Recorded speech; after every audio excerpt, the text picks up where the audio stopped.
If you could get the women to one meeting or get them involved in one thing, they could see there was this other life.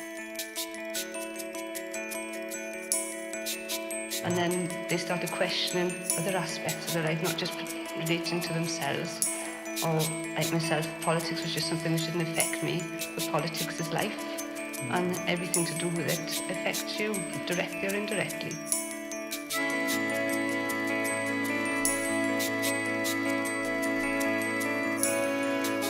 I think it's fantastic. Emily Davison is such an incredibly important figure nationally and internationally, and to have a proper commemoration of her in Morpeth is absolutely overdue. It's important because Emily was trying to fight for the right for men and women to have, well, obviously equal rights, and she tragically died. Well, I think it's an amazing thing because she's done so much for us in the past, and just to have this opportunity to be here is good as well. The Unveiling is it's always a nerve-wracking day for me, but it's been a really nice day today. The positive feedback when the cover came off was a relief for me there, but it's been a really good, positive day. So it's nice to see what it means to people. It's nice when people get emotional about it and you sort of realise that, you know, what you've done has been worthwhile and it's not just going to be something that stands there and gets ignored. So it's been a really lovely day.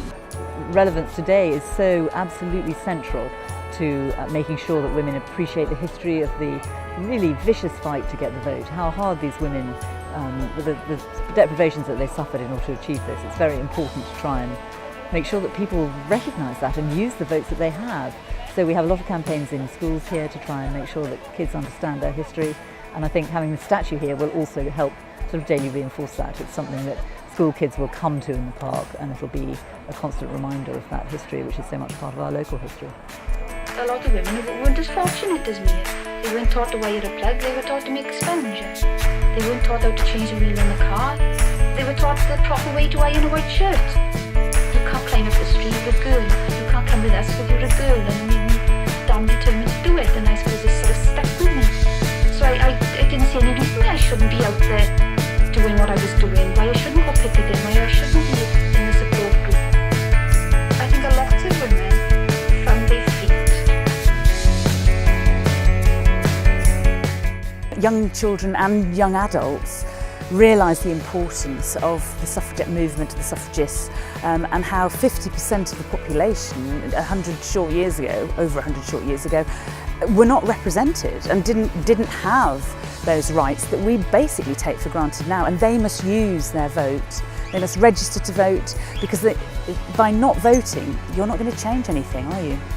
It's nice to have the school kids involved and for them to look genuinely interested in it rather than being told to stand there and be polite. It seems as though people really, from all age groups, seem to be really, you know, appreciative of her. Not so much what I've done, but of her story, of course. She inspires us. Her past inspires our present. Our present inspires the next generation, our friends here who have been working over the last year to understand Emily, what she stands for, and the whole cause. She was a necessary woman.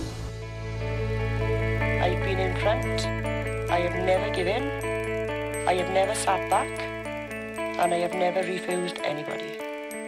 And I am very proud of it. And I'll be proud to look back on it.